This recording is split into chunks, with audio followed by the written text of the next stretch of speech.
ପରୀକ୍ଷାଗାର ପାଇଁ ABDM myth buster ମଡ୍ୟୁଲକୁ ସ୍ୱାଗତ।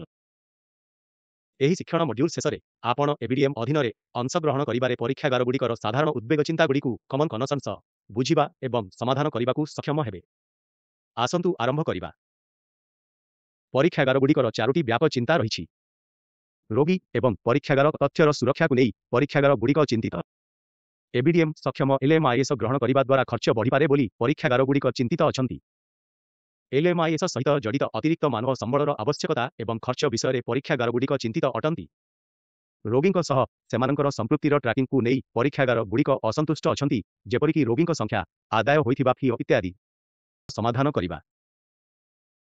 ରୋଗୀ ଏବଂ ତଥ୍ୟର ନିରାପତ୍ତା ବିଷୟରେ ପରୀକ୍ଷାଗାରଗୁଡ଼ିକ ଚିନ୍ତିତ।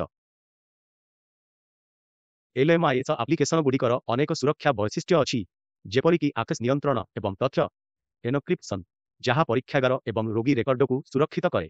ଏହି ଚିନ୍ତାଗୁଡ଼ିକର ସମାଧାନ ପାଇଁ ଆୟୁଷ୍ମାନ ଭାରତ ଡିଜିଟାଲ ଇକୋସିଷ୍ଟମ୍ ବିଭିନ୍ନ ସୁରକ୍ଷା ବ୍ୟବସ୍ଥା କାର୍ଯ୍ୟକାରୀ କରିଛି। ଏହି ପଦକ୍ଷେପଗୁଡ଼ିକ ମଧ୍ୟରେ ଦୃଢ଼ ତଥ୍ୟ ଏନକ୍ରିପ୍ସନ୍, ଆକ୍ସେସ୍ ନିୟନ୍ତ୍ରଣ, ପ୍ରମାଣୀକରଣ ବ୍ୟବସ୍ଥା ଏବଂ କଠୋର ଗୋପନୀୟତା ନୀତି ଅନ୍ତର୍ଭୁକ୍ତ ହୋଇପାରେ। ରୋଗୀ ଏବଂ ପରୀକ୍ଷାଗାର ତଥ୍ୟର ଗୋପନୀୟତା ଏବଂ ଅଖଣ୍ଡତା ସୁନିଶ୍ଚିତ କରିବା ପାଇଁ ଏଲ୍ଏମ୍ଆଇଏସ୍ ଏହି ସୁରକ୍ଷା ପ୍ରୋଟୋକଲଗୁଡ଼ିକ ଅନୁସରଣ କରିବା ଆବଶ୍ୟକ। ଦ୍ୱିତୀୟତଃ, ପରୀକ୍ଷାଗାରଗୁଡ଼ିକ ଚିନ୍ତିତ ଯେ ପରୀକ୍ଷାଗାର ପରିଚାଳନା ସୂଚନା ପ୍ରଣାଳୀ ଲାବ୍ ମ୍ୟାନେଜମେଣ୍ଟ ଇନଫରମେସନ ସିଷ୍ଟମ ଏଲ୍ଏମ୍ଆଇଏସ୍ କରିବା ଦ୍ୱାରା ଖର୍ଚ୍ଚ ବଢ଼ିପାରେ। ଏଲ୍ଏମ୍ଆଇଏସ୍ କାର୍ଯ୍ୟକାରୀ କରିବା ପାଇଁ କମ୍ପ୍ୟୁଟର ହାର୍ଡୱେର ଏବଂ ସଫ୍ଟୱେୟାର କିଣିବା ଏବଂ ଏଲ୍ଏମ୍ଆଇଏସ୍ ଆପ୍ଲିକେସନ ସଂସ୍ଥାପନ କରିବା ପାଇଁ ପ୍ରାରମ୍ଭିକ ନିବେଶ ଆବଶ୍ୟକ ହୋଇପାରେ।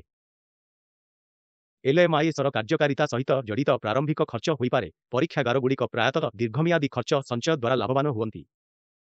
ଉଦାହରଣ ସ୍ୱରୂପ, କାଗଜପତ୍ର ଏବଂ ମାନୁଆଲ ରେକର୍ଡ ରଖିବାକୁ ହ୍ରାସ କରି ଏଲ୍ଏମ୍ଆଇଏସ୍ ପ୍ରଶାସନିକ ବୋଝକୁ ହ୍ରାସ କରିପାରିବ, ଯାହା ଉତ୍ପାଦକତା ବୃଦ୍ଧି କରିଥାଏ।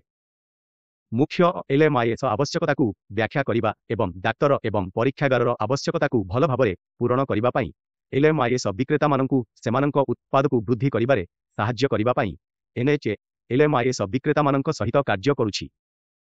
ତୃତୀୟତଃ, ପରୀକ୍ଷାଗାରଗୁଡ଼ିକ ଏଲ୍ଏମ୍ଆଇଏସ୍ ଆପ୍ଲିକେସନ ସହିତ ଜଡ଼ିତ ଅତିରିକ୍ତ ମାନବ ସମ୍ବଳ ଏବଂ ଖର୍ଚ୍ଚର ଆବଶ୍ୟକତା ବିଷୟରେ ଚିନ୍ତିତ ଅଟନ୍ତି। ଲ୍ୟାବ୍‌ଗୁଡ଼ିକୁ ପ୍ରଥମେ ସେମାନଙ୍କ କର୍ମଚାରୀଙ୍କୁ ପ୍ରଶିକ୍ଷଣ ଦେବାରେ ସମୟ ବିନିଯୋଗ କରିବାକୁ ପଡ଼ିବ ଏବଂ ସେମାନଙ୍କୁ ଏଲ୍ଏମ୍ଆଇଏସ୍ ଆପ୍ଲିକେସନକୁ ପ୍ରଭାବଶାଳୀ ଭାବରେ ବ୍ୟବହାର କରିବା ପାଇଁ ସଜ୍ଜିତ କରିବାକୁ ପଡ଼ିବ। ଏକ ସମୟ ମଧ୍ୟରେ ଏଲ୍ଏମ୍ଆଇଏସ୍‌ର ବ୍ୟବହାର ପରୀକ୍ଷାଗାର କର୍ମଚାରୀମାନଙ୍କୁ ଦ୍ରୁତ ଏବଂ ଦକ୍ଷ ଢଙ୍ଗରେ କାର୍ଯ୍ୟ କରିବାକୁ ସକ୍ଷମ କରେ, ସାମଗ୍ରିକ ଦକ୍ଷତାରେ ଉନ୍ନତି ଆଣିଥାଏ ଏବଂ ସାମଗ୍ରିକ ଖର୍ଚ୍ଚ ହ୍ରାସ କରିଥାଏ। ଶେଷରେ, ପରୀକ୍ଷାଗାରଗୁଡ଼ିକ ରୋଗୀଙ୍କ ସହିତ ସେମାନଙ୍କର ସମ୍ପୃକ୍ତିର ଟ୍ରାକିଂକୁ ନେଇ ଅସହଜ ଅଟନ୍ତି, ଯେପରିକି ରୋଗୀଙ୍କ ସଂଖ୍ୟା, ସଂଗୃହୀତ ଫି ଇତ୍ୟାଦି। ଏବିଡିଏମ୍ ରୋଗୀଙ୍କ ସଂଖ୍ୟା, ଆଦାୟ କରାଯାଇଥିବା ଦେୟ କିମ୍ବା ବ୍ୟକ୍ତିଗତ ସ୍ତରରେ କରାଯାଇଥିବା ପରୀକ୍ଷାକୁ ଟ୍ରାକ୍ କରିବା ପାଇଁ ଡିଜାଇନ୍ କରାଯାଇନାହିଁ ଏବଂ କରିପାରିବ ନାହିଁ। ତେଣୁ, ଏବିଡିଏମ୍ ପରୀକ୍ଷାଗାରର ସାମଗ୍ରିକ ବ୍ୟବସାୟକୁ ଟ୍ରାକ୍ କରିପାରିବ ନାହିଁ। ଏଠାରେ ଆମେ ଏହି ମଡ୍ୟୁଲର ଶେଷକୁ ଆସିଛୁ। ଏହି ମଡ୍ୟୁଲରେ ଆମେ ଏବିଡିଏମ୍ ବ୍ୟବହାର କରିବା ବିଷୟରେ ପରୀକ୍ଷାଗାରଗୁଡ଼ିକର ସାଧାରଣ ଚିନ୍ତାଗୁଡ଼ିକୁ ସମାଧାନ କରିଛୁ ଏବଂ ଏବିଡିଏମ୍ ଏହି ଚିନ୍ତାଗୁଡ଼ିକୁ କିପରି ସମାଧାନ କରନ୍ତି। ଏବିଡିଏମ୍ ବିଷୟରେ ଅଧିକ ସୂଚନା ପାଇଁ ଏବିଡିଏମ୍ ୱେବସାଇଟକୁ ଯାଆନ୍ତୁ ଏବଂ ଆମର ସୋସିଆଲ ମିଡିଆ ହ୍ୟାଣ୍ଡେଲରେ ଆମକୁ ଅନୁସରଣ କରନ୍ତୁ।